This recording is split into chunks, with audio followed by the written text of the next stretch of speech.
Muy buenos días a todo el mundo.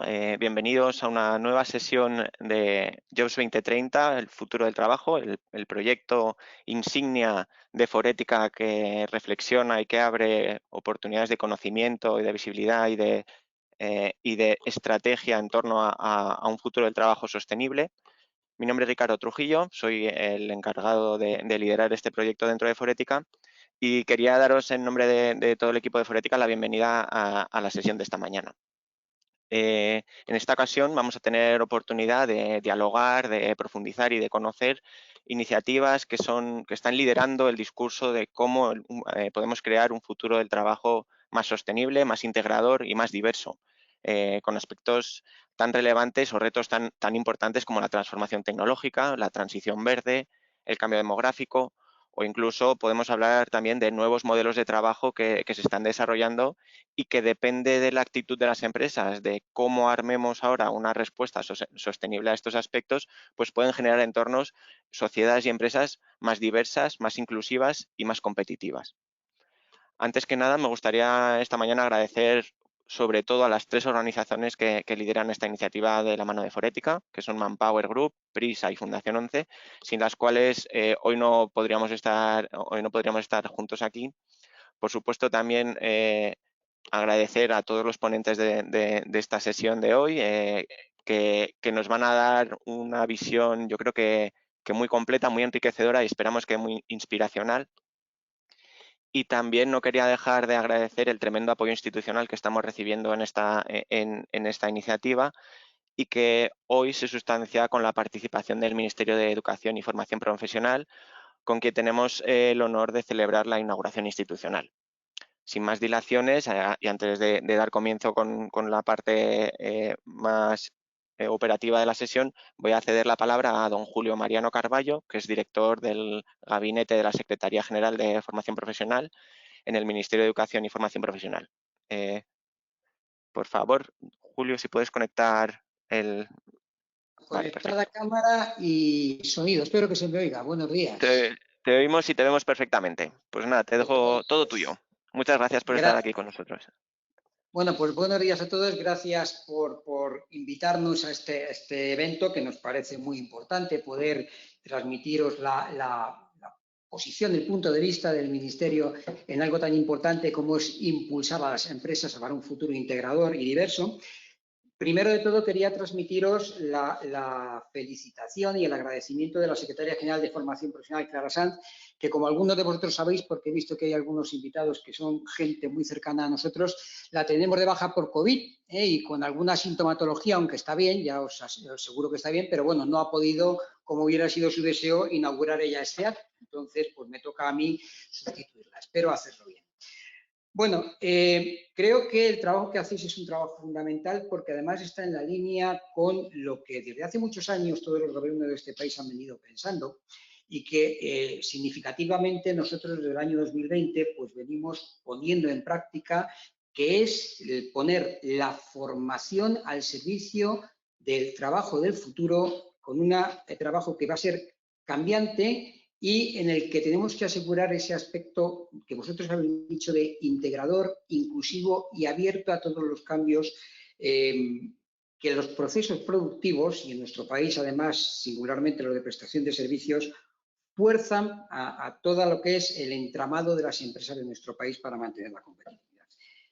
Entendemos ahora mismo que la estabilidad de un país en términos económicos y sociales tiene su asentamiento en una fuerza laboral competitiva y en una estabilidad del empleo, y esta a su vez tiene su base en una formación permanente, en un aprendizaje que puede desarrollarse a lo largo de la vida. Desde los momentos de la formación inicial, que son aquellos que se hacen en el entorno del sistema educativo, hasta aquellos que continúan a lo largo de toda la vida y que permiten a las personas pues, mejorar sus competencias, ampliarlas y adquirir incluso otras nuevas, porque hemos cambiado mucho el modelo. Yo recuerdo en mi época, yo, perdonadme, soy de los años 50, del siglo pasado, yo acabé el bachillerato en los 60 y en nuestra época el objetivo era acabar los estudios, fuera formación profesional de la época, que era la oficialía y la maestría industrial, o fuera la universidad, buscar un trabajo en una empresa, a ser posible cerca de casa y para toda la vida, y se había acabado la ocupación. Bueno, pues eso ya no existe. Es decir, hoy en día la evolución de los procesos, la movilidad geográfica, la globalización de la economía, obliga a que lo que es una formación inicial deba mantenerse a lo largo de toda la vida y, por tanto, evolucione de forma paralela. Y eso es lo que nos ha inspirado a proponer un plan estratégico de formación profesional que intenta dar respuesta a las necesidades que hay de cambios de la formación profesional en el futuro, como base de todo ese proceso de mantenimiento de una estabilidad laboral y económica de un país. Fijaros, en este momento, desde el ámbito de la formación profesional no universitaria, se está dando respuesta al más del 60% de las necesidades de formación de los puestos de trabajo del país. Más del 60%. Fijaros la importancia. La formación universitaria también es profesionalizante y alcanza un 30 y tantos por ciento, 34, 35 variable de las necesidades de puestos de trabajo. En España tenemos una ley orgánica, que es la Ley Orgánica 5 del año 2002, de las cualificaciones y de la formación profesional, que es la que nos ha servido de modelo y de la cual surgieron dos subsistemas de información que creo que todos conocéis, que es el de la formación profesional del sistema educativo y el de la formación profesional para el empleo. En el año 2020, el Gobierno, en la toma de posesión de esta legislatura, analizó los resultados de este modelo, que ha sido muy bueno y que todavía tenemos, es el que está funcionando, y vio que puede mejorarse. ¿Que puede mejorarse de qué manera?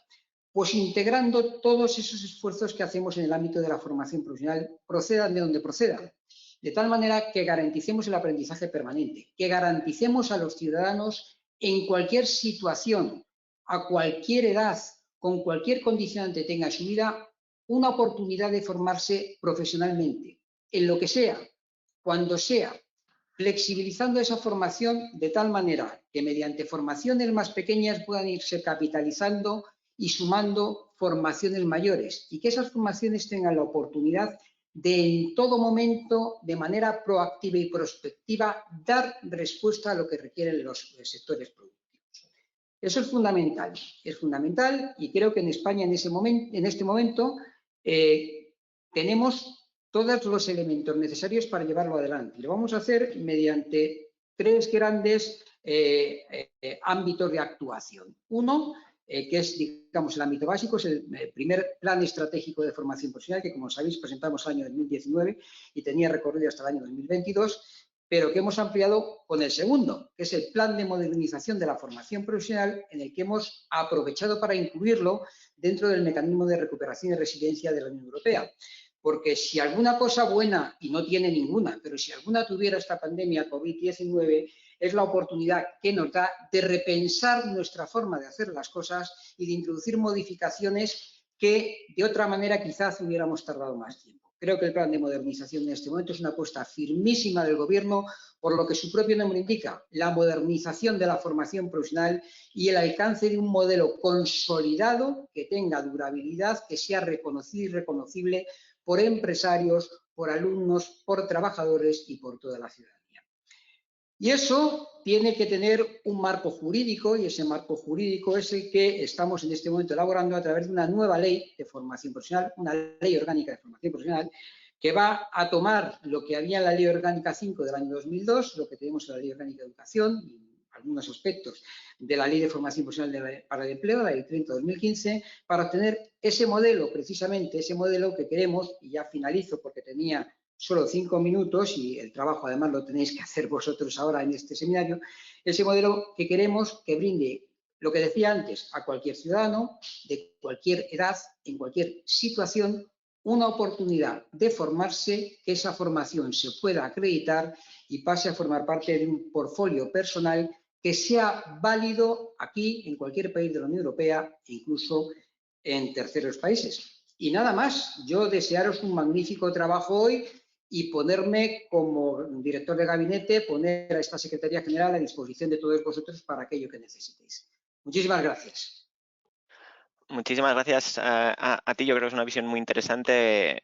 Tenemos muchas esperanzas como en estos tres ámbitos de actuación, ¿no?, que nos has comentado, desde el convencimiento que la formación profesional pues, puede aportar una calidad de los conocimientos y una calidad de la formación mucho más quizá ajustada a las necesidades empresariales que la formación universitaria, para algunos casos donde se pueden y se van a abrir nichos de empleabilidad, ¿no? Muy vinculados a la transformación digital, a la transición verde, que, bueno, pues y contar con un marco moderno, actual y que apoye ese tipo de certificaciones, creemos que es muy positivo. Así que muchas gracias, enhorabuena y a seguir con el buen trabajo. Pues, Y nada, pues agradecer nuevamente al Ministerio el apoyo para este proyecto. Y sin más dilación, vamos a continuar con la sesión. En este caso, me gustaría o nos gustaría desde Forética aportaros, antes de dar paso al resto de ponentes, aportaros la visión del proyecto, de por qué desde Forética queremos impulsar un proyecto de este tipo, porque llevamos más de un año trabajando en estos aspectos y bueno, pues compartir con vosotros también algunos de los objetivos o de la visión que tenemos acerca de Jobs 2030. En este caso, nosotros pretendemos con este proyecto y en alianza con muchas organizaciones que vamos a repasar a continuación, pretendemos articular una visión que desde la colaboración permita construir elementos que sustancien una transición digital, una transformación responsable de las organizaciones que pueda y que consiga generar un entorno de trabajo sostenible, integrador y sobre todo centrado en las personas, centrado en todas las personas. Lo comentaba antes Julio, generar oportunidades para todas las personas independientemente de su condición, de su formación, de su situación y promoviendo entornos mucho más competitivos y más diversos que son, creemos, que la manera en que se van a construir las organizaciones del futuro. Jobs 2030 en este ámbito ha definido tres pilares fundamentales de trabajo en los que estamos actuando y de los que ya hemos desarrollado algunas acciones. Por una parte, comenzamos el proyecto el año pasado hablando de una transición justa para las personas, ¿no? Cómo la transformación digital, las nuevas tecnologías pueden aportar entornos y pueden aportar estructuras, contextos que generen una igualdad de oportunidades y que no tengan impactos negativos en los colectivos más vulnerables. Por ejemplo, presentamos de la mano del World Business Council los principios para una transformación tecnológica centrada en las personas en diciembre de 2020. La otra de las partes en la que estamos trabajando y la que trabajamos mucho es la parte de formación y talento, ¿no? Cómo estas nuevas formas de trabajo, este futuro del trabajo, precisa de liderazgos, de conocimientos y de habilidades distintas a las que tenemos ahora y cómo tenemos que hacer esa transición para no perder a gente en el camino. Es verdad que la transformación digital, y probablemente el próximo ponente nos ahondará en alguna de estas ideas, va a suponer una revolución en el mundo del trabajo, va a suponer una revolución en la manera en que trabajamos, en cómo desempeñamos nuestro trabajo, cómo se evalúa, dónde lo realizamos y el saber identificar esas nuevas habilidades o esos nuevos conocimientos que van a hacer falta para esos puestos de trabajo es fundamental para que el proceso sea lo más suave posible, ¿no? Y lo más justo posible. Y la tercera de las patas, que es en la que nos vamos a enfocar hoy, es la parte de igualdad, diversidad e inclusión. Cómo todo este nuevo escenario puede, si se hace bien, generar muchas más oportunidades, muchas más facilidades para colectivos que a día de hoy lo tienen muy difícil, ¿no? Lo tienen más difícil que otros. Podemos hablar de colectivos vulnerables vinculados a la discapacidad y hablaremos de ellos. Hablaremos también de los colectivos vulnerables asociados a la juventud, ¿no? Siendo España uno de los países o el país europeo con un porcentaje más alto de desempleo juvenil, ¿cómo podemos hacer para que toda esa bolsa de gente que está perdiendo la esperanza, que está perdiendo las oportunidades, se recicle o se forme de alguna manera distinta y que pueda aportarles muchas más oportunidades de empleabilidad? O por qué no hablar también del colectivo senior, ¿no? De aquellos puestos de trabajo donde hay gente de más edad con unos conocimientos básicos más elementales y que si no los interiorizamos, si no los integramos en nuestro modelo de gestión responsable de personas, pues pueden quedarse fuera del mercado de trabajo, ¿no?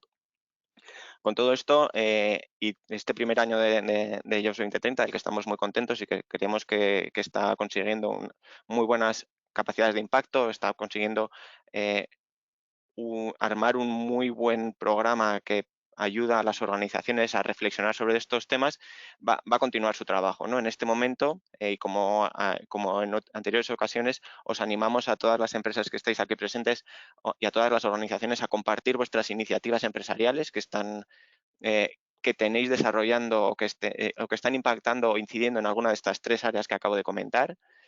Hay un formulario, una página web muy sencillo de rellenar, y con todo ello queremos reconocerlas, queremos armar una hoja de ruta que permita eh, diseñar y que permita señalar cuáles son esas palancas de éxito de este tipo de iniciativas, y que la vamos a presentar el próximo día 26 de octubre de la mano del Ministerio de Empleo.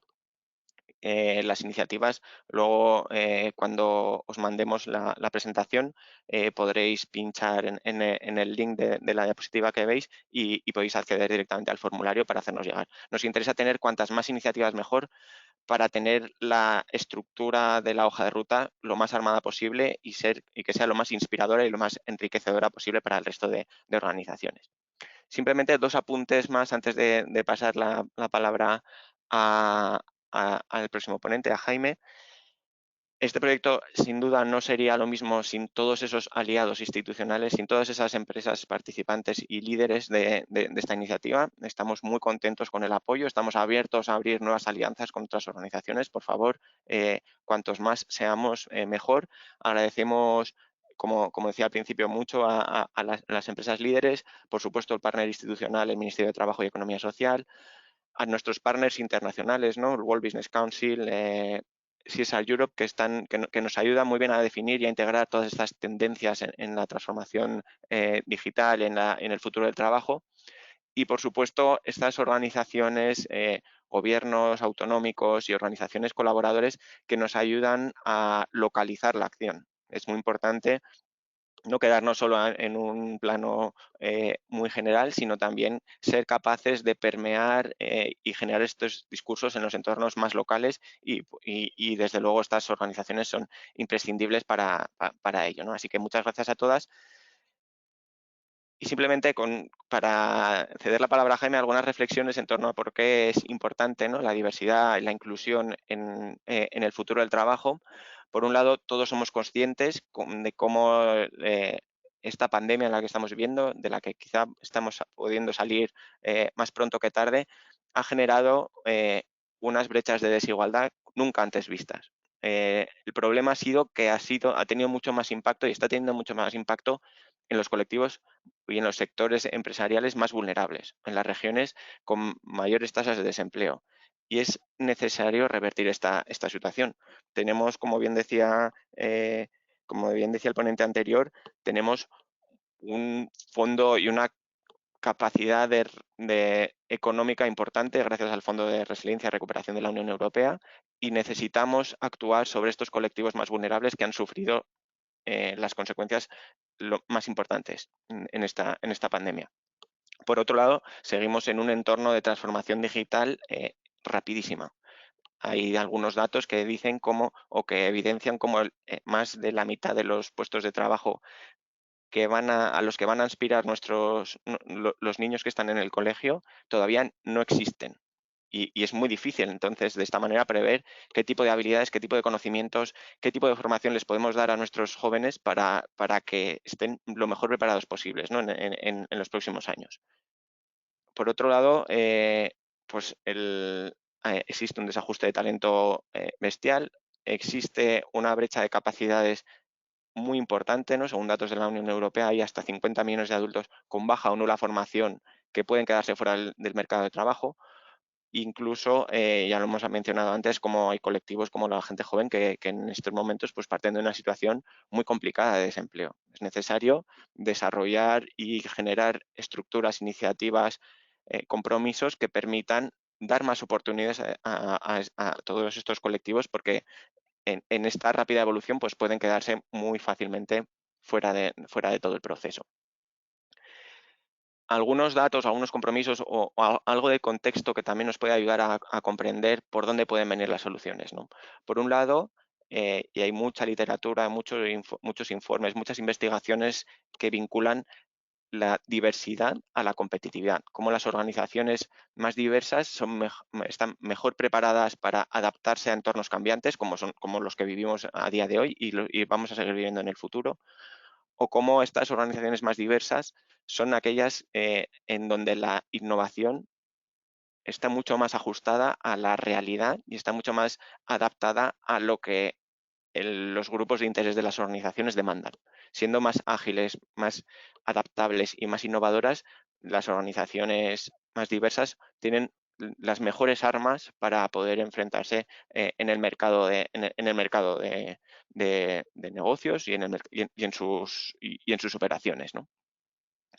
Por otro lado, y muy importante también el reflexionar la diversidad, la riqueza de la diversidad, no solo desde el punto de vista empresarial, sino desde el punto de vista de construcción de una sociedad. Y para esto, y por eso estamos también celebrando el mes europeo de la diversidad, y donde veréis que durante todo mayo va a haber una serie de iniciativas muy importantes que nos ayudan a poner y a reflexionar sobre el valor de la diversidad en las organizaciones, en las sociedades y en todas las capas, ¿no? Con lo cual, bueno, pues es muy importante eh, hacer nuestro el lema que desde la Unión Europea se intenta reflejar y en el que se establece como una mayor diversidad en los lugares de trabajo, pues se crea una sociedad más justa y más igualitaria. Por otro lado, también podemos integrar o podemos vincular este tipo de proyectos a la perspectiva más social de la Unión Europea, ¿no? Hace poco, la semana pasada, se cerró la Cumbre Europea Social en Porto y donde se establecieron 3 objetivos muy concretos de aquí a 2030 que están muy vinculados también a lo que vamos a hablar hoy, ¿no? Desde la Unión Europea se intenta, o sea, ha establecido el objetivo de que aquí a 2030 el 78% de las personas que puedan trabajar tengan oportunidades de trabajo. También hablando un poco de la formación profesional y de la formación a lo largo de toda la vida, como decía el ponente anterior, se quiere hacer un esfuerzo muy importante para intentar que los trabajadores estén permanentemente actualizados en conocimientos y en habilidades y se ha indicado como la cifra mínima a alcanzar es el 60%, que el 60% de los adultos todos los años reciclen parte de sus conocimientos y competencias. Y por último, el tercero de los objetivos es que es reducir esa brecha de desigualdad, esa brecha de pobreza, ¿no? Hay al menos el objetivo de reducirlo a al menos 15 millones de personas solo se va a conseguir y solo se va a construir de la mano de acciones empresariales o acciones colaborativas que den oportunidades de empleo a colectivos que ahora mismo no la tienen. Con lo cual, bueno, pues estamos en un entorno o en un contexto muy favorable a hablar de diversidad, de inclusión y de un binomio que es muy difícil de romper, que es cómo la diversidad está muy vinculada a la justicia, pero también a la competitividad.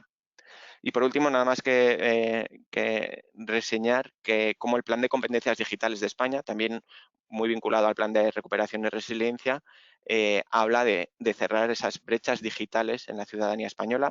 Se han identificado unas brechas digitales importantes, unas brechas digitales que permiten o que hacen que no estemos todavía preparados para asumir a un futuro del trabajo mucho más digital que el que tenemos ahora y se va a hablar, o este plan de competencias digitales que está dotado con más de 3.500 millones de euros en los próximos 4 años, habla de competencias digitales básicas para toda la ciudadanía, en la educación, también en el empleo y también intenta impulsar esas profesiones digitales que probablemente el próximo ponente Jaime nos va a adelantar. Nada más por mi parte en cuanto a la estructura del marco del proyecto, así que invito a Jaime García Cantero, director de Retina y del País, a conectar la cámara y el audio. A ver, ¿te oigo? Hola, ¿me oís? Sí, te oímos perfectamente. Bueno, gracias Jaime. Jaime es director de Retina en el País. Seguro que es una sección que muchos leéis y con una avidez muy grande porque es realmente interesante. También dirige la sección de tecnología en Hoy por Hoy de la SER, y encima también es profesor del máster de transformación social competitiva en la Universidad Complutense, con lo cual tiene una visión bastante holística de cómo la transformación digital puede generar diversidad, cómo puede aportar mayores dosis de inclusión. Y te dejo todo tuyo, Jaime. Muchas gracias por estar aquí con nosotros. Pues muchísimas gracias, Ricardo, por la presentación. Muchísimas gracias a Forética pues por invitarme a estar aquí, y un agradecimiento especial a dos personas, a mi compañera Beatriz Ledesma por las gestiones de todo esto, y a Natalia por parte de Forética, que son las dos personas que han estado aquí gestionando todo esto, que soy una persona de difícil gestión. Así que muchas gracias a ellas, y a ver si soy capaz en los próximos 10-12 minutos de contar un poco mi visión, y a partir de ahí, pues Ricardo, si quieres, entramos en conversación, y por supuesto también las personas que nos están viendo, pues si quieren mandar alguna pregunta, pues será más que bienvenida. Antes de empezar, me gustaría hacer una reflexión partiendo de lo que contaba Julio al principio y que contabas también tú ahora, ¿no? Que es que el futuro del trabajo y de todo, ¿no?, pasa por eso que Stiglitz, que es Premio Nobel de Economía, llamaba a las sociedades del aprendizaje, ¿no? Y el ser capaces como sociedades de construir estos modelos de aprendizaje. Dice Stiglitz que las sociedades del futuro y los modelos de trabajo del futuro no se basan en cuánto acceso tienes al capital ni cuánto acceso tienes a las materias primas, sino en cómo capaz eres de aprender como sociedad. A mí me interesa mucho este concepto de las sociedades que aprenden, porque tiene que ver con nuestro modelo educativo, pero tiene que ver con nuestros modelos de ciencia, tiene que ver con nuestros modelos de innovación, y tiene, por supuesto, que ver con cómo somos como sociedades capaces de entender nuestros retos y de abrir debates honestos y abiertos sobre lo que nos ocurre. Y trabajando en este grupo, que es un grupo vinculado a la educación y vinculado a los medios de comunicación, creo que jugamos un rol fundamental en construir estas sociedades del aprendizaje de las que hablaba Stiglitz, y en ser capaces de definir juntos este modelo de sociedad que queremos construir.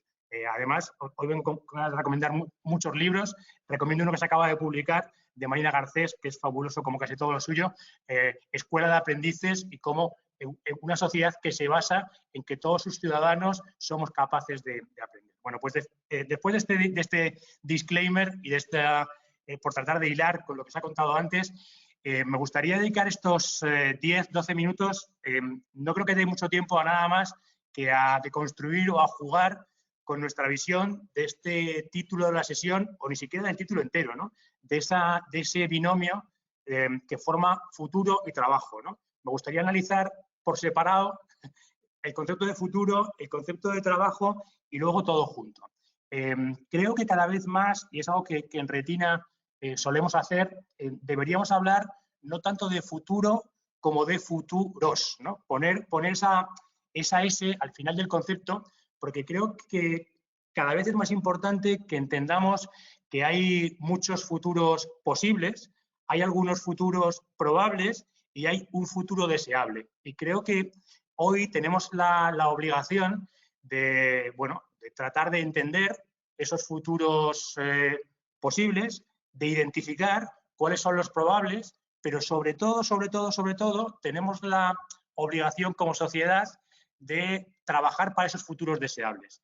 Creo, como decía Ortega, ¿no?, que estamos en un momento de tomar decisiones sobre lo que queremos ser, ¿no? Decía Ortega que si nosotros no tomamos decisiones, otros las tomarán por nosotros y posiblemente contra nosotros. Bueno, pues antes de que otros tomen decisiones por nosotros, tomemos nosotros esas decisiones sobre los futuros que deseamos construir. Y creo que en el futuro del trabajo deberíamos tener muy claro que el futuro, nos cuenten lo que nos cuenten, debería ser, como dice el título de esta jornada, diverso, inclusivo y con oportunidades para todos. Entonces, creo que es importante hacer este ejercicio de que los futuros son muchos, los definimos nosotros, los construimos nosotros, y deberíamos ser capaces de trabajar en ellos. Y todo desde un punto de vista que huya de la retrotopía que decía Zygmunt Bauman, ¿no?, que huya de esa gente que supongo que muchos escucháis, que nos rodean cada vez más, que nos quieren convencer de que lo mejor ya pasó, ¿no? De que tratan de construir la utopía hacia atrás, ¿no?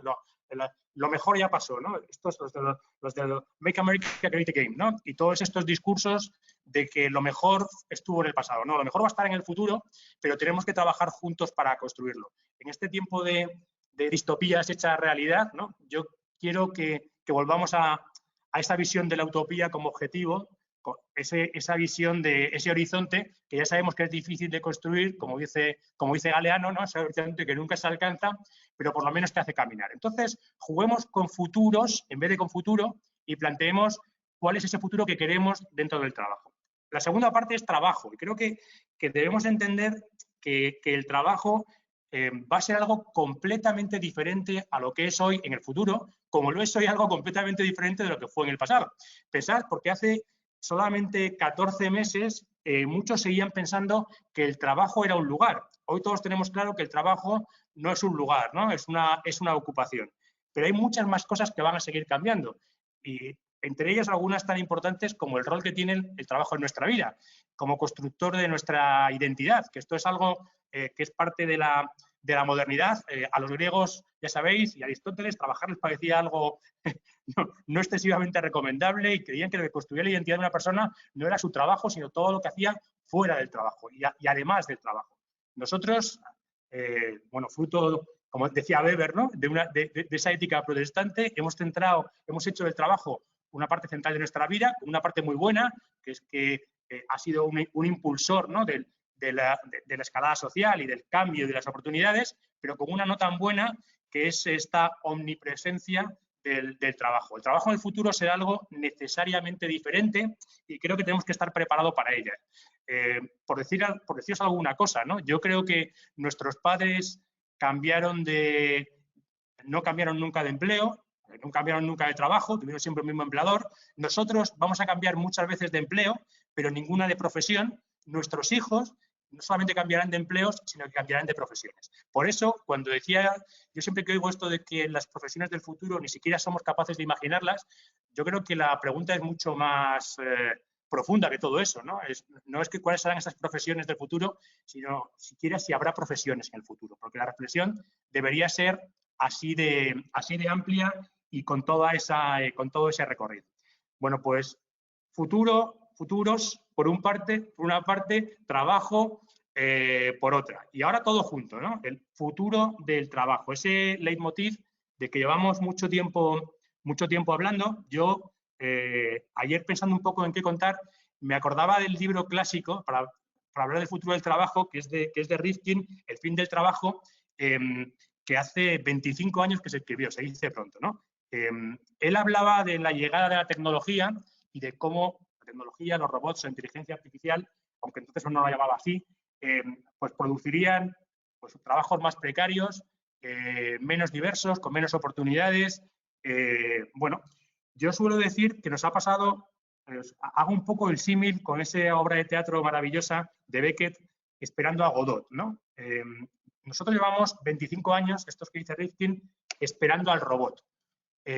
Si voy a hacer spoiler a la obra de teatro, supongo que no pasa nada, no voy a hacer spoilers de series de HBO ni de Netflix. Como sabéis, bueno, dos mendigos se pasan toda la obra esperando a que llegue Godot. No sabemos quién es Godot, no sabemos a qué viene y nunca llega, ¿no? Nosotros llevamos mucho tiempo esperando al robot. Los robots, bueno, van llegando, no tan rápido como nos decían, pero toda esa precariedad del empleo que los robots iban a traer consigo han llegado antes que los robots. Y esto es algo que debería preocuparnos, ¿no? ¿Por qué la tecnología, tan sofisticada o no tan sofisticada, lo que está produciendo es un deterioro de las condiciones laborales en la mayor parte del planeta? Y ahí yo tengo una visión bastante clara, ¿no? Que es que hasta ahora hemos centrado demasiado los esfuerzos tecnológicos y la innovación tecnológica en hacer más rico al 1% de la población y que ahora deberíamos plantearnos cómo extrapolamos eso para conseguir que la tecnología no sea para hacer más ricos al 1% de la población, sino que sea para hacer vivir mejor al otro 99%. Y ahí creo que vamos a ver muchísimas cosas en el futuro del trabajo en ese camino hacia la automatización, hacia la productividad, entendida como una manera de redistribuir el trabajo, y creo que oiremos mucho hablar en este futuro diverso y plural que todos esperamos, oiremos muchísimo hablar de salario mínimo universal, de el trabajo más allá del empleo, de motivación, y frente a esa ética protestante que os decía antes de Weber, que explicó también el siglo XX, yo recomiendo un libro de Jimanen, que es un filósofo finlandés, trabajó mucho con nuestro ministro de Universidades, con Manuel Castells, que se llama La ética protestante, ¿no? Perdón, la ética hacker, ¿no? Versus la ética protestante de Weber, la ética hacker de Jimanen. Frente al valor del trabajo, la pasión por lo que haces. Creo que el futuro del trabajo me encantaría, y hoy vengo con ganas de utopía, que fuera por ahí, ¿no? Por un trabajo más plural, más diverso, mejor repartido, y en el que cada uno encontrara esa pasión de la que habla Jimanen en su ética hacker. Me vais a permitir, pegándome a la actualidad, creo que esto es parte de lo que vendrá, pero creo que es importante también para entender esos futuros, entender el presente, ¿no? Y el rol que la tecnología está jugando hoy en el empleo. Ayer se aprobó la ley Rider, estamos en semana de novedades, la primera ley en el mundo que habla de algoritmia en doctrina laboral. Creo que lo que está ocurriendo con la entrada de algoritmos en nuestras organizaciones empieza a ser preocupante. Creo que el trabajo, el puesto de trabajo, se ha convertido en el epicentro, ¿no? de ese capitalismo de vigilancia del que habla Susana Zuboff.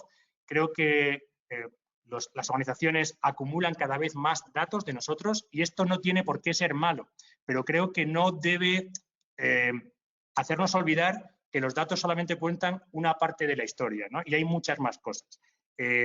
Si os acordáis, Deleuze y Guattari decían que lo no numerable, las características no numerables son el patrimonio de las minorías y de los diversos, ¿no? Si reducimos todas las organizaciones a datos, números, análisis de esos datos y algoritmia, creo que estamos anulando la diversidad, estamos anulando la diferencia.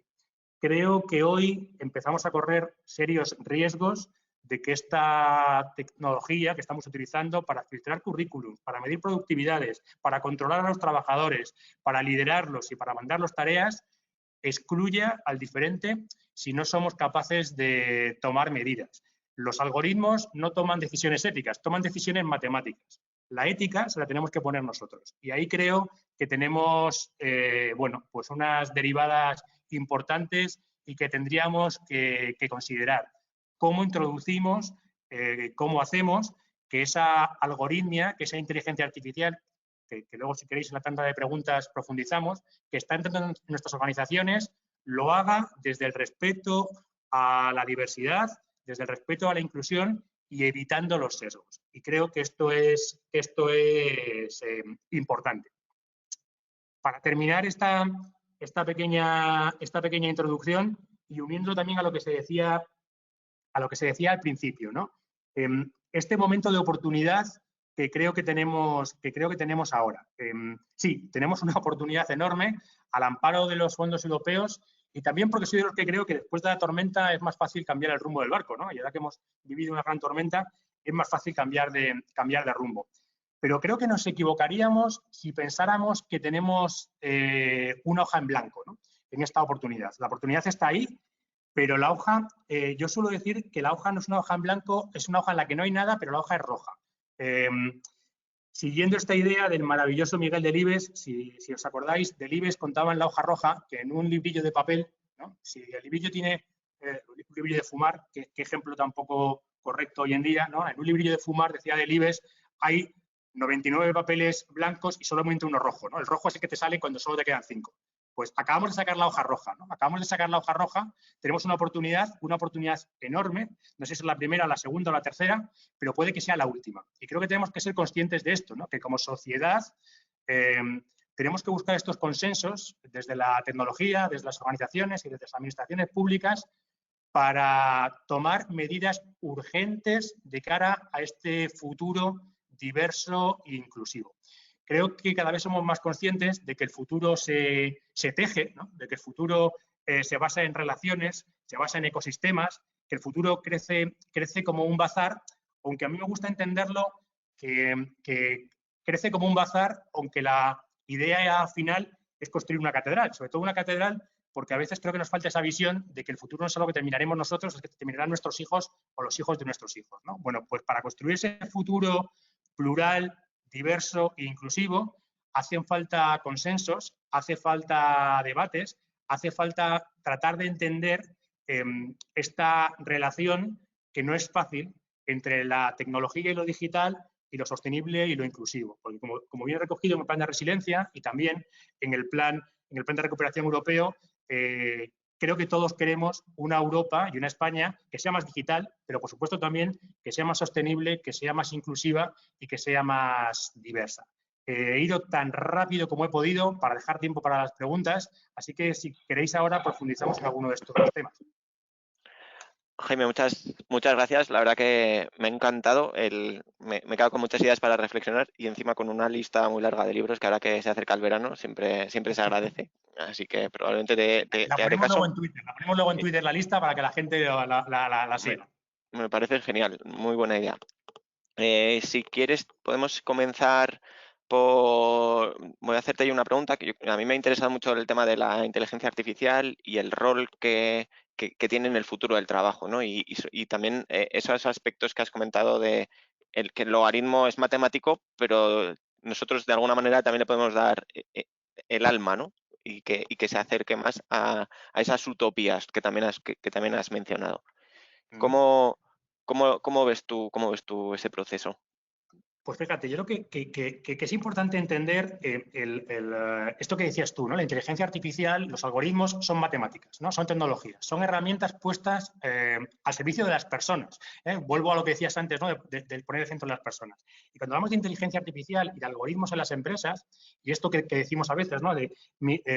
Alguna plataforma donde el jefe es un algoritmo, no nos equivoquemos, ¿no? El algoritmo no es un extraterrestre ni ha aparecido de la nada, ¿no? El algoritmo obedece a quien le programa, obedece a quien lo crea. Y creo que es fundamental entender eso, que los algoritmos y su verdad absoluta, este dataísmo, ¿no? En el que vivimos ahora, que parece casi una religión en la que parece que el algoritmo es el poseedor de la verdad, me aterra pensar que en lo que se está convirtiendo el algoritmo es en una herramienta de dominación de los de siempre, ¿no? En una herramienta que el poderoso, en cualquiera de los ámbitos, utiliza para justificar cierto tipo de decisiones, que es un poco lo que está pasando. Entonces, no culpemos al algoritmo de lo que hace el señor que puso el algoritmo, el señor que controla el algoritmo o el señor que programa el algoritmo. Y creo que este debate es importante de entender. Creo que la inteligencia artificial va a estar en todas partes y estará en el trabajo. Lo que pasa es que tenemos que decidir entre todos cómo queremos que esté en el trabajo. Y creo que es fundamental que garanticemos, y quiero pensar que la nueva ley va en este sentido, que el algoritmo va a aumentar nuestra productividad, va a hacer más competitivas a nuestras empresas, pero siempre con esa visión de que la competitividad en lo macro, ¿no? La competitividad es una herramienta para la prosperidad y en lo micro la tecnología y la inteligencia artificial es una herramienta para tener trabajos más dignos, para tener trabajos de más valor y para tener trabajos con ese mantra tan interesante, ¿no? En la que la máquina se encarga de lo urgente para que las personas nos centremos en lo importante. Entonces, ojo, la inteligencia artificial son matemáticas muy potentes, muy sofisticadas, pero son matemáticas, son una herramienta y no culpemos a la inteligencia artificial de cosas que no son su responsabilidad. Importante también, ¿no? La inteligencia artificial, lo estamos viendo ya, va a tener sesgos si no hacemos por evitarlo.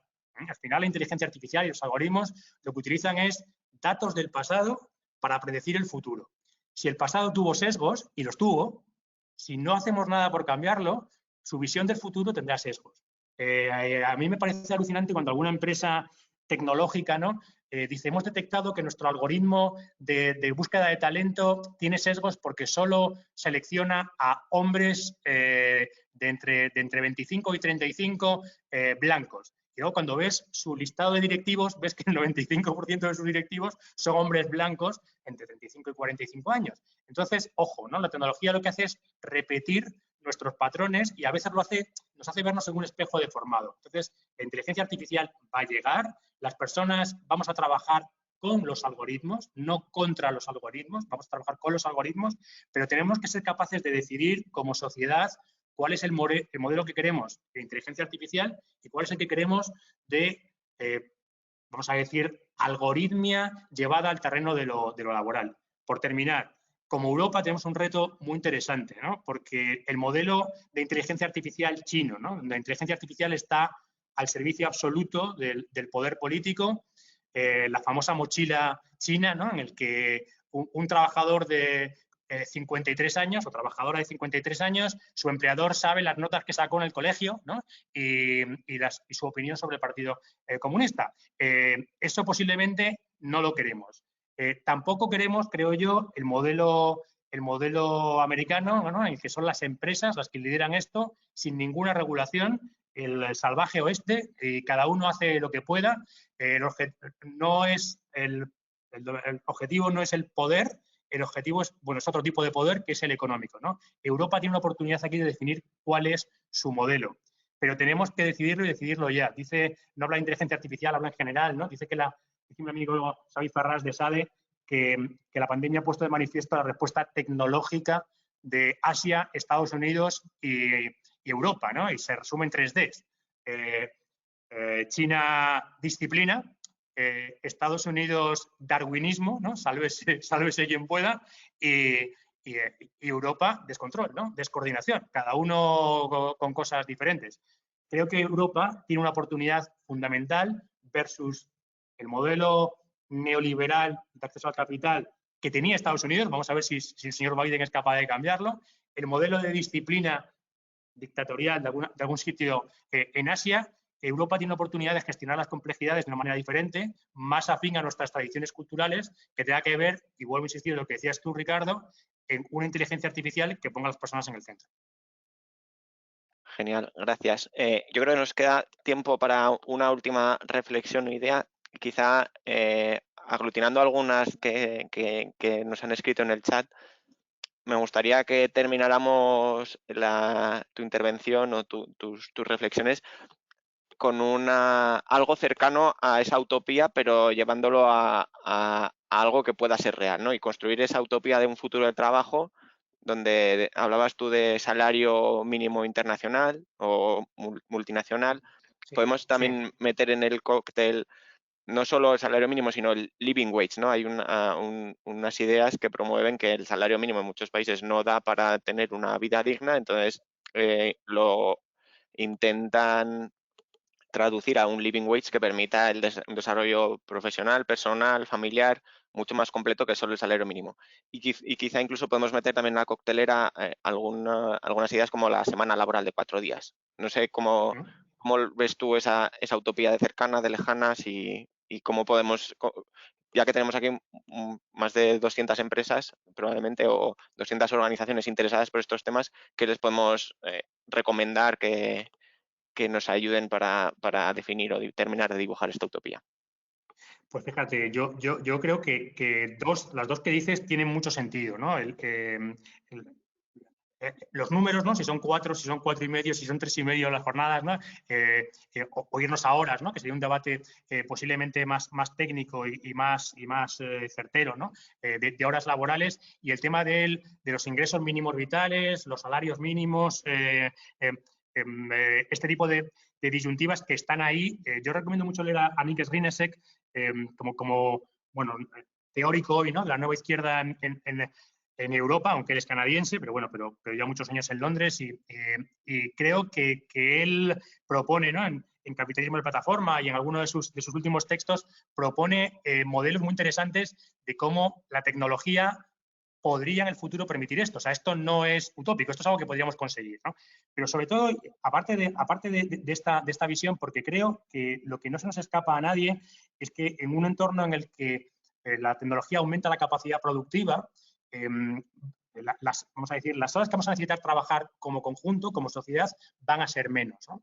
Esto lo podemos saldar, como lo hemos saldado hasta ahora, que es aumentando el desempleo, con los riesgos que esto tiene, no solamente aumentando el desempleo, sino excluyendo del empleo a ciertos colectivos, que esto es todavía más pernicioso, o lo podemos dar la vuelta y es pensando en redistribuir ese trabajo, ¿no? Entonces que trabajemos todos teniendo en cuenta que a lo mejor tenemos que trabajar menos y que ese trabajar menos pase por una visión del trabajo, que creo que también la apuntabas tú, que tiene que ver también con esta visión que hablábamos de Gimanen, pero que tiene que ver también, yo también lo pensaba ayer, ¿no? Tiene también que ver con esa visión nietzscheana del trabajo, ¿no? Frente a la pereza activa, ¿no? Frente a esa gente que va a trabajar solamente, esa visión que luego hemos llevado, ¿no? Que estas visiones más neoliberales han llevado al trabajo como centro de nuestra vida, pero como manera de enriquecerse, ¿no? Y pensar que el trabajo también puede ser otra cosa, ¿no? Puedes medir el trabajo por el aporte social, por el aporte vital, por la creatividad, por otro tipo de cosas, ¿no? Entonces yo creo que esa redistribución del trabajo va a permitir, y eso es muy interesante, centrar nuestro trabajo en eso, ¿no? En lo que realmente te apasiona, en eso que mencionaba Gimanen, en ese compromiso que como todos tenemos que tener con la sociedad y con la globalidad. Creo que es muy importante, y si algo nos enseña la pandemia es eso, ¿no? Es recuperar esa visión de lo común, ¿no? Esto no se ganó otro premio Nobel con esto, ¿no? Con los procomunes, ¿no? Creo que el empleo es un procomún y el bien de cada uno tiene que ser parte del bien de todos, ¿no? Y recuperar esa visión que yo creo que durante lo más duro de la pandemia tuvimos y ahora a lo mejor lo hemos vuelto a perder, ¿no? De que hace falta estar juntos. A mí me fascinaba esta visión de que un virus que nos obliga a estar separados físicamente nos hace cooperar juntos. Yo hablaba con Javier Gomá en plena pandemia, una entrevista en remoto a Javier, yo desde mi salón, él desde el suyo, ¿no? Y me decía Javier una cosa maravillosa, decía que él antes de la pandemia pensaba que los individuos éramos débiles, pero que la humanidad como conjunto era fuerte, ¿no? Pero que se había dado cuenta en la pandemia de que como individuos éramos fuertes y éramos débiles y como conjunto también éramos débiles, ¿no? Éramos frágiles, ¿no? Entonces yo creo que ante esa fragilidad que hemos redescubierto hay que tejer redes, hay que colaborar, hay que participar, hay que abrir este tipo de debates y por eso es tan importante iniciativas como esta que tenéis, ¿no? En la que organizaciones diversas, en las que empresas de todo tipo, en las que administraciones públicas, en las que personas que nos dedicamos a lo mejor más también a tratar de entender, podamos compartir visión y podamos pensar un poco en esto que nos une, ¿no? Porque creo que es importante pensar que esto no va de que algunos tengan buenísimos trabajos, que esto va de que todos tengan, y lo decía también Julio creo en la introducción, todos tengan oportunidades de tener un trabajo. Hablamos mucho de que el futuro y la tecnología destruye empleo. Esto no está, depende de quién oigas, esto no está tan claro, ¿no? Porque destruye unos, crea otros, pero lo que sí que es muy interesante es que tiene la capacidad de destruirlos en un sitio y crearlos en otro. Entonces, como sociedad, creo que tenemos que plantearnos esto, ¿no? ¿Cómo vamos a ser capaces de atraer ese talento, de atraer ese empleo, de atraer esos trabajos apasionantes, volviendo a esa visión nietzscheana y ahora de Gimanen, de esta pasión? Y no me enrollo más y os dejo seguir avanzando. Pues la verdad que muchísimas gracias, muy, muy inspirador, muy enriquecedor y muchísimas gracias por tu tiempo, que también sabemos que eres una persona muy, muy ocupada con muchos gorros, así que te agradecemos muchísimo, muchísimo el que hayas estado esta mañana con nosotros. Gracias a vosotros. Nos quedamos con los deberes de la lista de lectura y vamos a pasar a la siguiente mesa, aprovechando algunas de las ideas que acaba de mencionar en la parte final, hablando de tejer redes, de crear alianzas. Y la próxima etapa de esta sesión se titula Alianzas Inclusivas. Voy a dar paso a mi compañera Verónica, que es la persona que va a moderar la mesa. Así que, Verónica, todo tuyo. Perfecto, Ricardo, muchísimas gracias.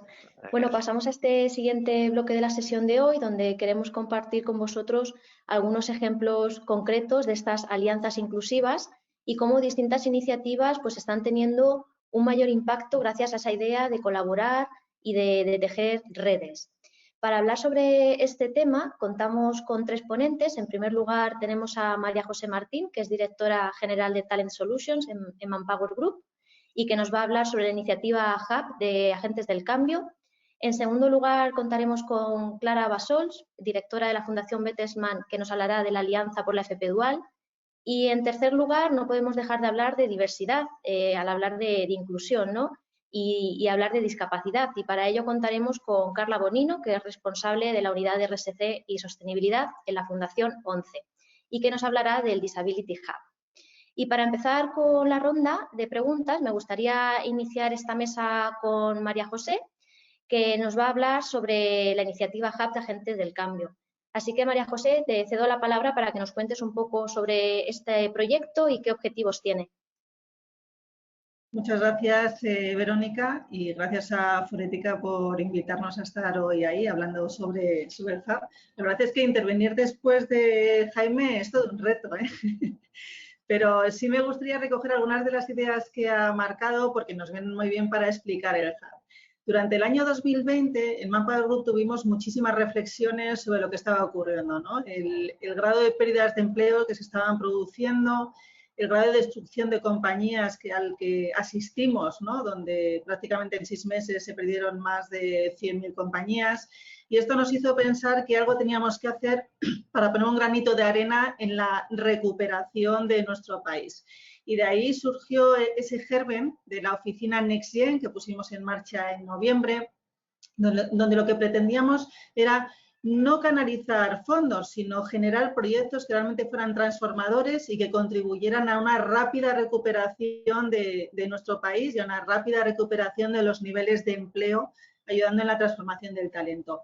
Con un objetivo muy claro, ¿no? Y que antes lo decía también Jaime, que tenía que ver con ser más verdes, más sostenibles, que la digitalización realmente fuera un impulsor y que fuéramos más inclusivos y más sociales, ¿no? De alguna forma, ese respeto que teníamos que tener hacia nuestro propio entorno y hacia los empleos de aquellos que nos acompañaban.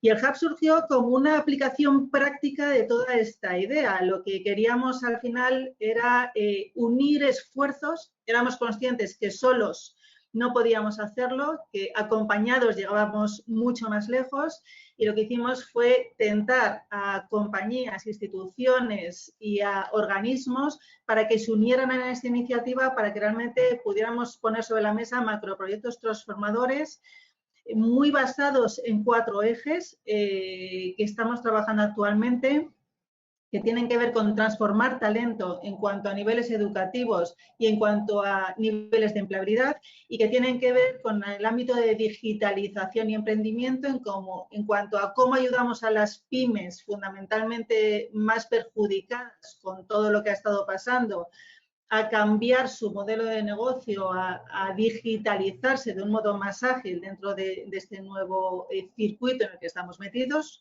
Y por otra parte, cómo impulsábamos todo el área de emprendimiento. Cuando nosotros pusimos toda esta idea, es verdad que hemos tenido un gran éxito y nosotros mismos estábamos muy ilusionados con la idea, y ahí se nos han ido sumando muchísimas compañías. Los primeros, Forética, que cuando os lo propusimos, pues dijisteis sí, nosotros queremos contribuir a que este proyecto tenga sentido. Tenemos instituciones como Cámara de Comercio de España, como Hewlett Packard, como Alastria, como digitales. Bueno, la verdad es que ahora mismo IBM, tenemos grandes compañías que han apostado por estar dentro del Hub para que realmente seamos capaces de avanzar más rápido en la recuperación de España en el corto plazo y en el medio plazo, porque al final es verdad que tenemos necesidad de hacer acciones inmediatas para recuperar la actividad económica y recuperar empleos de calidad.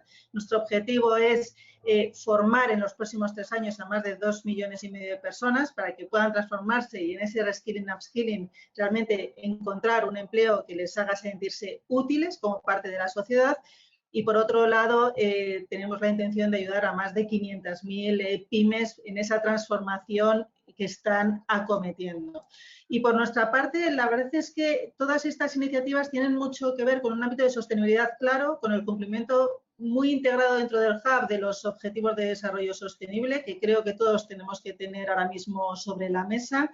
Y a partir de ahí, bueno, pues cómo realmente convencemos a todo lo que son organismos oficiales y compañías a poner en marcha proyectos que no sean dependientes solo de los fondos de recuperación europeos, sino que en nuestro discurso lo que ponemos de manifiesto es qué acciones podemos empezar a cometer ya para que esto empiece a transformarse. Y coincido con una idea que plasmaba Jaime anteriormente y que nosotros también repetimos mucho, y es que por primera vez tenemos la capacidad de decidir cómo queremos construir nuestro futuro. Podemos aprovecharla, construir algo bonito, inclusivo, respetuoso con el entorno, con el medio ambiente, contribuir a una sociedad mejor, o podemos cargárnoslo. Yo prefiero pensar que tenemos la oportunidad y que vamos a hacer un esfuerzo para que realmente las cosas puedan funcionar mejor.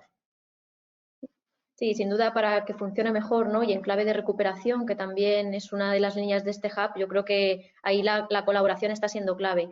Y quería dirigir mi segunda pregunta hacia ti, sobre todo a eso, ¿no? De cómo la colaboración público-privada está siendo una palanca para conseguir un mayor impacto a través de esta iniciativa.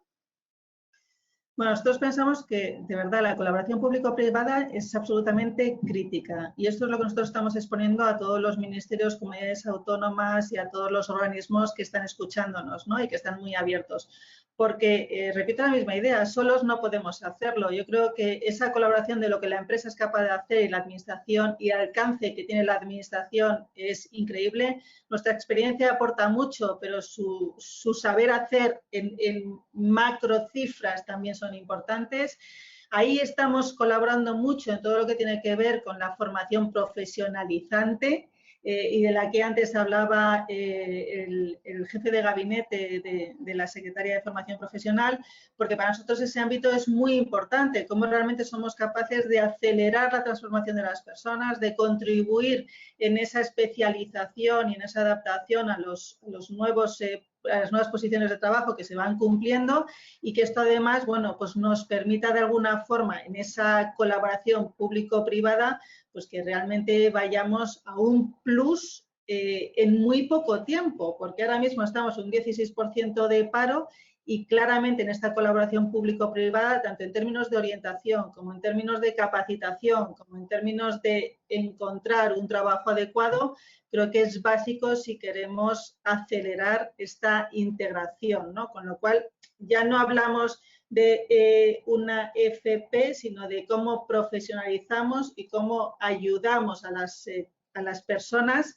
a adquirir esas capabilities, esas competencias, esa formación y esa exposición, porque no basta con que hagan una formación, luego tenemos que estar ahí en la generación de una actividad para que puedan poner en marcha aquello que han aprendido, adquirir esa experiencia y de alguna forma evolucionar en su carrera profesional. Y esto sin la colaboración público-privada en el ámbito educativo, en el ámbito de trabajo y en el ámbito incluso de gestión de nuevos modelos económicos y empresariales es imposible.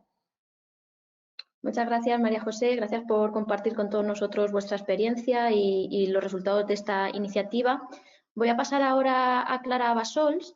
Estamos hablando de diversidad a lo largo de toda la sesión y cada vez hablamos más de cómo los retos demográficos, ¿no? Pues van a impactar a los lugares de trabajo, cómo encontramos varias generaciones trabajando en una misma empresa y no podemos dejar fuera de este debate a los jóvenes, ¿no? Y aquí nos puede dar un poquito de luz Clara. Me gustaría preguntarte, ¿no? ¿Cómo crees que se puede impulsar la acción de las empresas para movilizar a los jóvenes desde el principio de su formación, ¿no? Y aumentar así su empleabilidad? Muy buenos días a todos y muchas gracias por invitarme a participar en este evento. Mirad, cuando mis hijos eran adolescentes, yo no cometí el error de mis padres y no les dije que debían estudiar abogacía como su madre. En vez de eso les dije, estudiad exactamente lo que más os guste. Y yo también me equivoqué, porque ahora sé que para que puedan desarrollar trayectorias profesionales exitosas, tienen que cumplir dos condiciones. Primero, tienen que poder desarrollar su pleno potencial y para eso tienen que encontrar lo que les apasiona. Pero es que además, y han de ser conscientes de ello, tienen que tener una posibilidad real de generar unos ingresos estables. Y por ello no es suficiente con que estudien lo que les guste. Además, tienen que tener en cuenta y valorar las perspectivas profesionales y los tipos de trabajo que les esperan después de la formación. Y claro, no se puede valorar aquello que no se conoce. Y por ello, pensamos que es fundamental que reciban ya en la escuela una orientación profesional de calidad, que les dé muchísimas más información sobre profesiones emergentes, sobre tendencias de mercado, sobre entornos profesionales, que les facilite muchos más momentos de reflexión y también primeras experiencias de tipo profesional durante su estancia en la escuela, de forma que puedan tomar sus primeras decisiones con más criterio. Y en este trabajo, en esta orientación, ineludiblemente tienen que participar las empresas. Nosotros, la Fundación Bertelsmann, lo entendemos así y acabamos de publicar un libro sobre la orientación de las empresas. Os lo voy a enseñar, está en nuestra página web, está a vuestra disposición. Se llama Empresas que Inspiran y, como su nombre indica, pues tiene ejemplos de cómo las empresas pueden ayudar en la orientación de los jóvenes.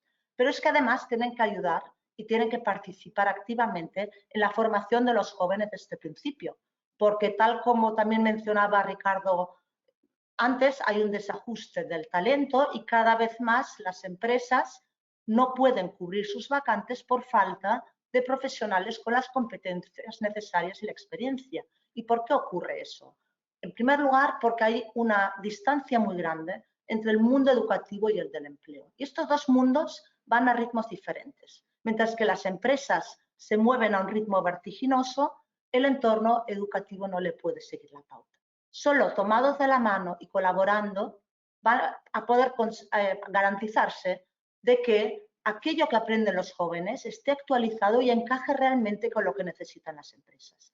Y eso se consigue de una forma muy clara en la modalidad dual de la formación, porque en ella él o la estudiante se forman en dos lugares, en un centro de FP y en una empresa en la que además practican lo aprendido mediante el trabajo. Y cuando acaban su formación, por lógica, su valor en empleabilidad es mucho más alto, porque han adquirido una formación mucho más práctica y aterrizada a las necesidades del mercado, han aprendido en contextos reales y no simulados, han adquirido competencias que se aprenden mucho mejor en la empresa, conocen todos los procesos de la empresa y a la empresa le es muchísimo más fácil incorporarlos.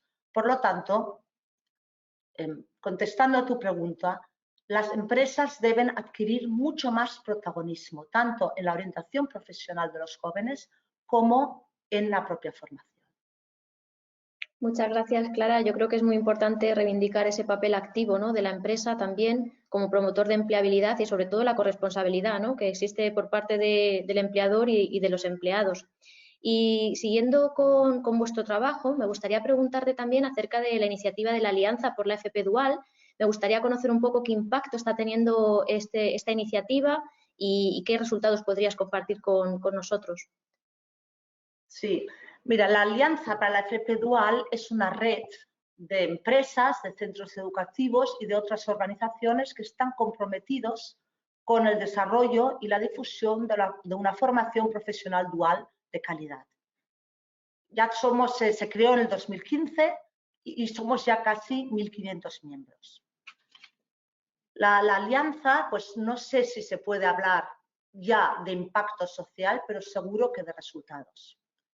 Como red que es, por supuesto, lo que hace es fomentar la colaboración entre los miembros, el aprendizaje recíproco, el visibilizar buenas prácticas que pueden copiar otros. Además, funciona como un laboratorio de innovación y prueba soluciones a problemas que surgen y si estas soluciones funcionan, las difunde para que puedan ser replicadas. Y os voy a dar un ejemplo. Por ejemplo, un proyecto que se desarrolló para atraer a jóvenes a sectores en los que había gran demanda empresarial y buenas oportunidades profesionales, pero donde había baja matrícula por desconocimiento de los jóvenes. También en la Alianza hay una red de asesores, de profesionales independientes que son expertos en FP Dual y que acompañan y asesoran a las empresas, a los centros educativos y a las sectoriales o capas intermedias en sus primeros proyectos. Porque nos dimos cuenta que el primer proyecto es crítico. Si fracasan, no repetirán. Si queremos que se extienda el modelo, necesitamos que repitan año tras año.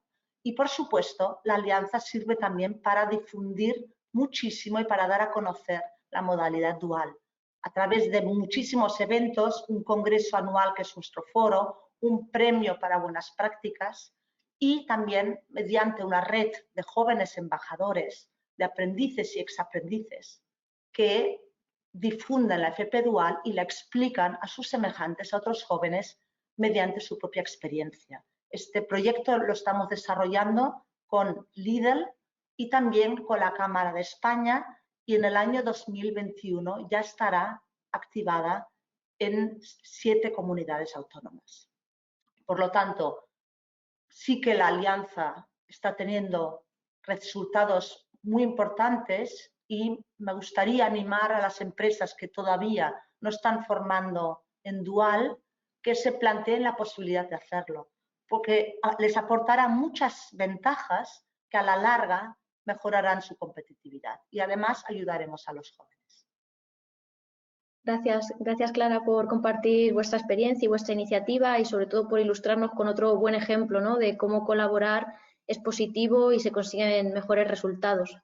Y pasamos ahora a nuestra tercera ponente para hablar sobre discapacidad y diversidad. Ella es Carla Bonino, por parte de la Fundación 11, y me gustaría empezar, Carla, preguntándote por esa iniciativa del Disability Hub y cómo a través de esta iniciativa pues habéis fomentado también la colaboración con otras entidades, ¿no?, para lograr esos mejores resultados que decíamos.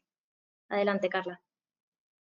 Muy bien, muchas gracias Verónica, y bueno, pues agradeceros una vez más estos webinars que organizáis, y siempre sobre temas de última novedad, ¿no?, y nos movilizáis a todos los actores para seguir contribuyendo, ¿no?, en todos estos movimientos.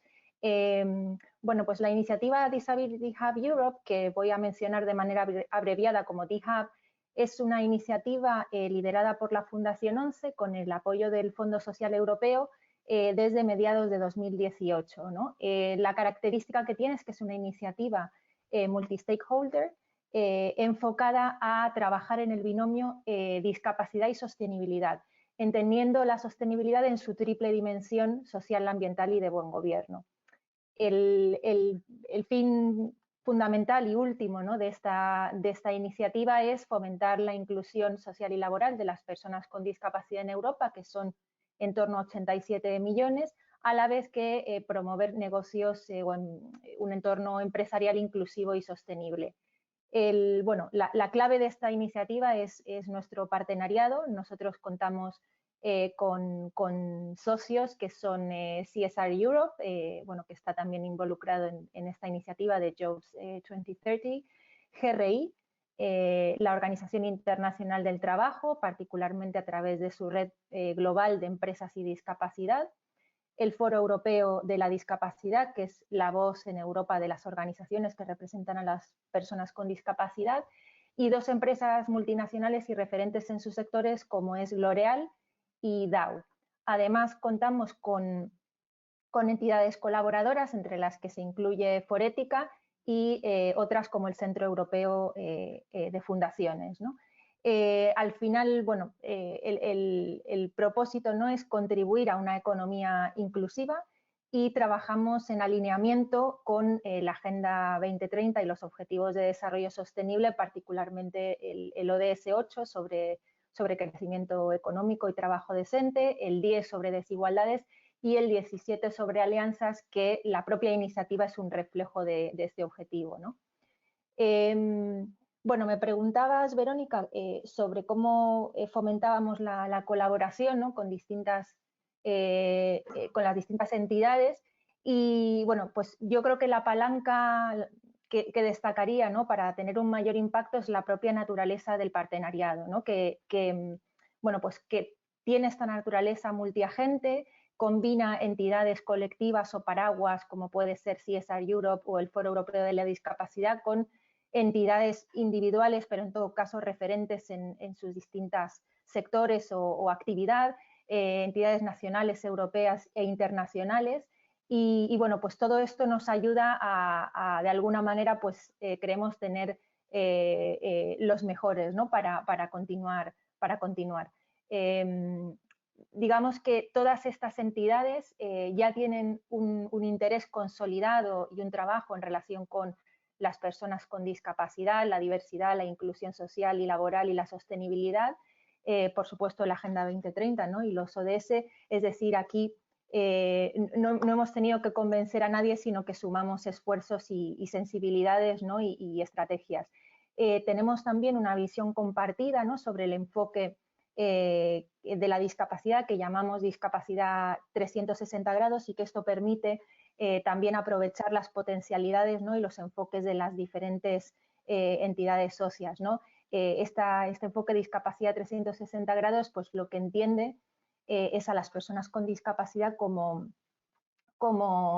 stakeholders, ¿no?, en un sentido amplio, pudiendo ser personas empleadas, pudiendo ser usuarios, consumidores, clientes junto con sus familias, proveedores y, por supuesto, miembros de la comunidad, ¿no? Entonces, esto nos permite dar un enfoque amplio en el que las diversas entidades miembro pues, pueden sentirse identificadas y trabajar, ¿no? Y bueno, pues desarrollamos un trabajo colaborativo, ¿no?, en diferentes líneas, aportando cada uno sus fortalezas y justamente uno de ellos, una de las líneas de trabajo que hemos desarrollado en DHub es el futuro del trabajo, ¿no? Primero abordándolo de una manera más genérica y después aterrizando más a lo que es la economía digital, ¿no? Y esta línea, bueno, pues la hemos trabajado especialmente con uno de nuestros partners, que es la OIT, como digo, a través de la Red Global de Empresas y Discapacidad. Y bueno, hemos generado 2 publicaciones de referencia que quizá, bueno, luego tengo la oportunidad de comentar. Y bueno, pues esta es un poco a grandes rasgos la presentación de la iniciativa, ¿no? Como pequeño inciso, bueno, pues comentar que como Fundación 11 nuestra misión, por supuesto, es la inclusión social y laboral de las personas con discapacidad y que pertenecemos al Grupo Social 11 que, bueno, pues que emplea más de 72.000 personas, el 58% personas con discapacidad. Nosotros como fundación, nuestro porcentaje es cerca del 80% con personas con discapacidad. Y bueno, pues esta es por daros un pantallazo de como organización, bueno, pues dónde nos encuadramos, ¿no?, en esta línea de la diversidad y la inclusión. Perfecto, Carla, muchísimas gracias. Quería preguntarte también, en términos de resultados, ¿qué nos podrías adelantar que ha conseguido, ¿no?, ha logrado el Disability Hub en estos años de trayectoria en términos de cómo impulsar lugares de trabajo más inclusivos? Si podrías darnos algún ejemplo concreto. Sí, bueno, pues justamente comentaba que una de las líneas de trabajo ha sido el futuro del trabajo. Otra que hemos trabajado mucho es, por ejemplo, la información no financiera, ¿no?, y la diversidad, pero bueno, me centro en esta, ¿no?, del futuro del trabajo y las personas con discapacidad. Como digo, pues elaboramos 2 publicaciones que han sido, digamos, pioneras y referentes en tanto que poner a la discapacidad en la agenda, ¿no?, del futuro del trabajo. Tuvimos una primera experiencia, ¿no?, de elaboración de publicación junto con la OIT y con el apoyo de la firma KPMG, en la que lo que analizamos es el futuro del trabajo inclusivo para las personas con discapacidad.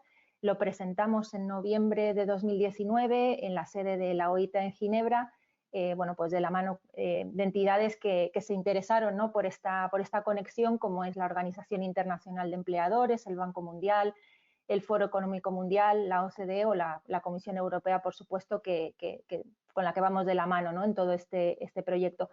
Esta publicación, como digo, salió a finales de 2019, es decir, contexto prepandemia, ¿no? Y dimos el siguiente paso también con OIT y con la firma KPMG en elaborar, digamos, un spin-off de esta publicación que se centraba particularmente en el aspecto de la economía inclusiva, ¿no? La presentamos en febrero de este año, es decir, contexto pandemia.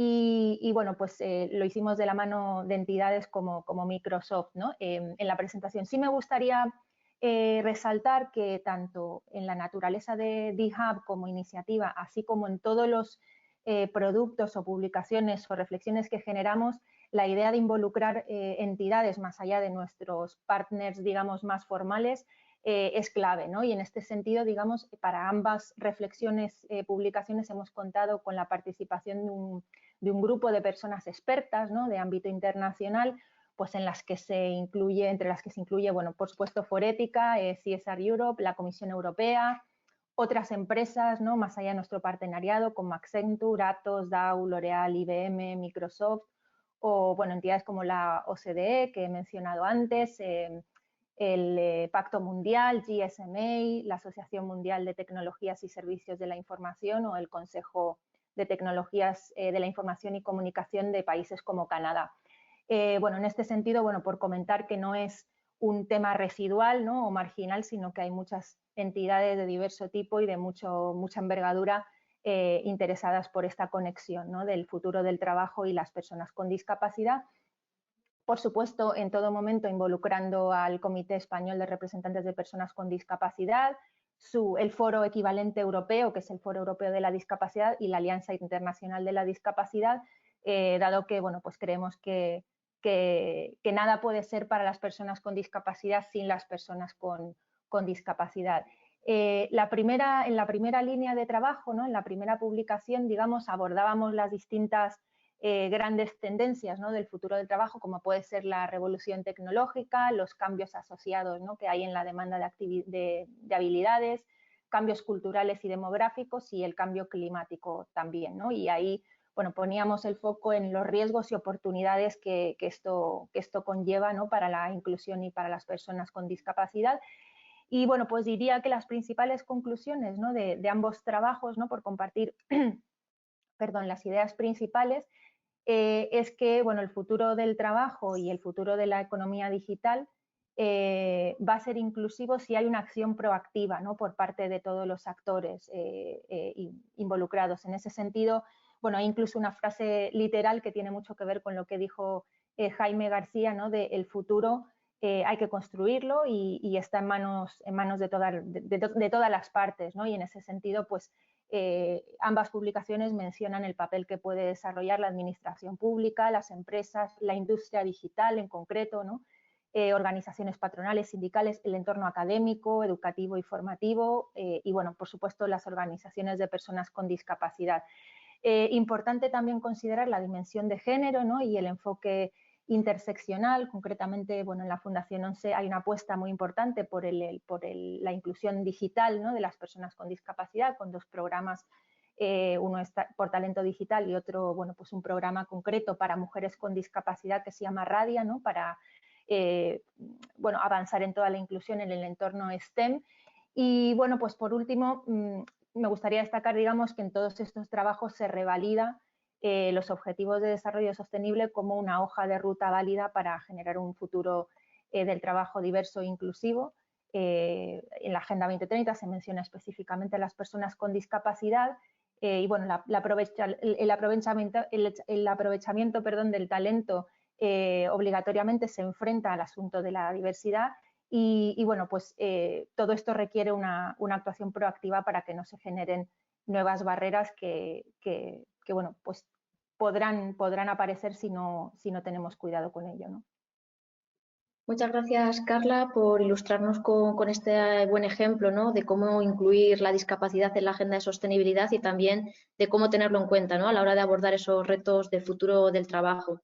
Nos quedan unos minutos, me gustaría haceros una última pregunta a las tres para que muy brevemente compartáis con la audiencia alguna idea final que queréis que se lleven, orientado sobre todo a cómo creéis que va a ser el futuro del trabajo en términos de diversidad, ¿no? Si va a ser un futuro del trabajo más diverso, más inclusivo y qué podemos hacer desde nuestras organizaciones para lograrlo. En un minuto arrancamos con María José, si te parece. Gracias. En un minutito intentaré. Yo creo que sí, que el futuro del trabajo pasa necesariamente por ser más diverso e inclusivo. Queremos organizaciones más innovadoras, queremos organizaciones más respetuosas con el medio ambiente y queremos organizaciones más rápidas en su funcionamiento. Y eso pasa por digitalización, por talento mucho más diverso, por incluir a cualquier tipo de colectivo, no solamente en términos de capacidad y discapacidad, sino de género, de edad, de pensamiento, de cultura. Es decir, que esa diversidad es lo que realmente enriquece a las empresas, enriquece a las personas y enriquece a la sociedad. Con lo cual, mi respuesta es sí, el futuro pasa por un trabajo más inclusivo, más digital y además la tecnología nos ayudará a poder personalizar y a poder incluir a muchos colectivos que hoy no podían trabajar y la tecnología se lo va a permitir. Genial, gracias María José. ¿Clara? Sí, yo me gustaría añadir 4 puntos a lo que ha dicho María José, con la que coincido completamente. En primer lugar, deben romperse los estereotipos que dividen la educación en una educación de primera y una educación de segunda. En segundo lugar, el mundo educativo y el profesional deben acercarse todavía mucho más y las empresas deben tomar mucho más protagonismo tanto en la orientación profesional como también en la formación en todos los ámbitos. En tercer lugar, consideramos que la modalidad dual de la formación debería implementarse en mayor o menor grado en todos los ámbitos educativos, porque lo cierto es que hay una gran cantidad de jóvenes que aprenden mejor haciendo, tocando, experimentando en entornos reales. Y en cuarto lugar, entendemos que la orientación profesional es una asignatura pendiente en España. Deberíamos garantizar que en todos los centros españoles se facilite a los jóvenes una orientación que tenga muchísimo más en cuenta el ámbito profesional. Gracias, Clara. ¿Cerramos con Carla? Muy bien, pues yo por añadir a lo que comentaron María y Clara, con las que también estoy plenamente de acuerdo, yo creo que sí, que el futuro del trabajo va a ser más inclusivo y diverso, pero como de alguna manera intentaba apuntar anteriormente, esto requiere una acción proactiva por parte de todos los actores, no darlo por hecho, ¿no? Porque también se pueden generar nuevas barreras, ¿no? Como por ejemplo estamos viendo con los temas de la economía digital y la accesibilidad para personas con discapacidad. Y bueno, pues todo el impulso, ¿no?, que ha habido a la economía digital a raíz de la pandemia. Es decir, bueno, pues que estemos alertas, ¿no?, que estemos con esa decisión y propósito de que el futuro del trabajo efectivamente sea inclusivo y diverso, ¿no?, y no descansar en que vendrá de manera natural necesariamente.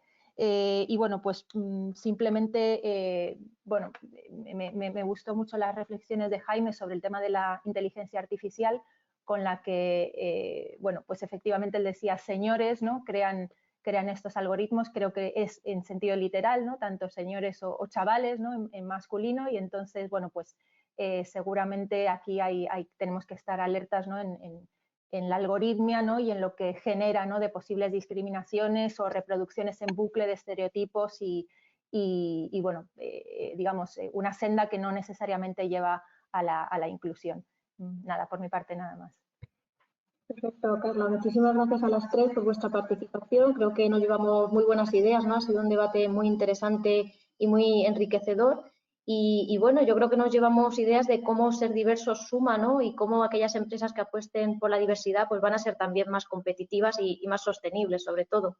Y bueno, yo creo que hasta aquí la sesión. Le doy la palabra por último a Ricardo para que cierre y muchas gracias a todos. Muchas gracias, Verónica. Muy rápidamente, solo recordaros dos fechas clave. Hasta el 15 de septiembre vamos a estar recogiendo esas buenas prácticas que nos van a servir para armar la hoja de ruta con la que queremos culminar este primer año de proyecto.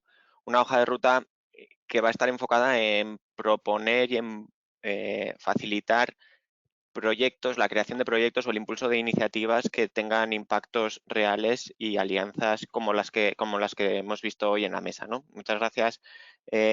Hasta el 15 de septiembre va a ser este cierre de candidaturas. El 26 de octubre tendremos un evento de cierre de todo este primer año del proyecto en colaboración con el Ministerio y donde reconoceremos estas buenas prácticas y presentaremos esta hoja de ruta. Y para terminar ya del todo, agradecer muchísimo la participación de todos vosotros, especialmente de los ponentes, Julio, Jaime, María José, Carla, Clara, y también al equipo de Forética, sobre todo Verónica, Natalia, que está ahí a los mandos detrás de las pantallas, y Goretti y Andrea, que también nos han apoyado mucho para llevar a cabo esta sesión. Así que nada, muchas gracias a todos por vuestra atención. Seguimos en contacto y seguiremos creando espacios como este. Gracias. Buen día.